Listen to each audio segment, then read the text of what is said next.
ಪಬ್ಲಿಕ್ನವರಾಗಲಿ ಅನ್ಯ ಮಾಧ್ಯಮದವ್ರು ಅವ್ರಿಗೆ ಸಪೋರ್ಟ್ ಮಾಡ್ತಾ ಇರುವಾಗ ಒಬ್ಬ ಧರ್ಮಾಧಿಕಾರಿಯೂ ಸಹಿತ ಬಾಯಿ ಬಿಚ್ಚಲಿಲ್ಲ ಕರ್ನಾಟಕದಲ್ಲಿ.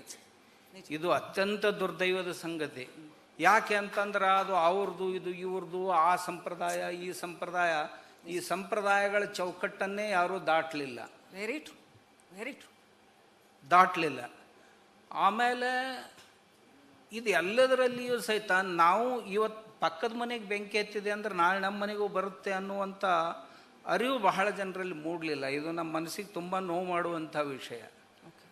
ಆ ಧರ್ಮಸ್ಥಳದ ವಿಷಯದಲ್ಲಿ ಮೊದಲನೇ ದಿವಸ ಎಲ್ಲ ಸ್ವಾಮಿಗಳು ಎಲ್ಲ ಜಾತಿ ಮತ ಪಂಥ ಸಂಪ್ರದಾಯಗಳನ್ನು ಬದಿಗಿಟ್ಟು ಮೊದಲು ನಾವು ಇದನ್ನು ಮಾಡೋಣ, ಆಮೇಲೆ ನಮ್ಮಲ್ಲಿ ಏನಾದರೂ ಭಿನ್ನಾಭಿಪ್ರಾಯಗಳಿದ್ರೆ ಕುತ್ಕೊಂಡು ಬಗೆಹರಿಸೋಣ ಅನ್ನೋ ಇದಕ್ಕೆ ನೋಡ್ರಲ್ಲ. ಬೇರೆ ಧರ್ಮದವರು, ಬೇರೆ ಇದರವರು, ಅವರಲ್ಲಿಯೂ ಸಹಿತ ನೂರಾರು ಸಂಪ್ರದಾಯಗಳಿವೆ, ಇಲ್ಲ ಅಂತಿಲ್ಲ.